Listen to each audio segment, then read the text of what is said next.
अस्सलाम वालेकुम वरहमतुल्लाहि वबरकातुहू। दोस्तों कैसे हैं आप? एक बार फिर से इस्तकबाल करते हैं आपका आपके अपने चैनल हेल्दी इंडिया पर। और आज हम आपको बताने जा रहे हैं हिचकियों को रोकने का आसान तरीका, घरेलू उपाय।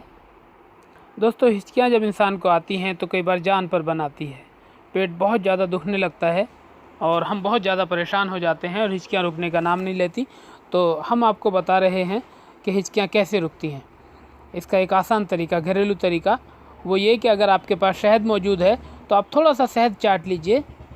शहद चाटने के 1 से 1.5 मिनट के बाद ही इंशाअल्लाह हिचकियाँ रुक जाएंगी। और दूसरा तरीका इसका दोस्तों ये है कि अगर शहद नहीं है और नारियल पानी कहीं से मुहैया हो सकता है, आप नारियल पानी ले सकते हैं, तो थोड़ा सा नारियल पानी लीजिए। 2 से 3 घूंट नारियल पानी पीने के बाद ही इंशाअल्लाह हिचकियाँ रुक जाएंगी। ठीक है, तो फ़ायदा उठाइए, शेयर कीजिए, दूसरों को भी बताइए। जज़ाकल्लाह। अस्सलाम वालेकुम।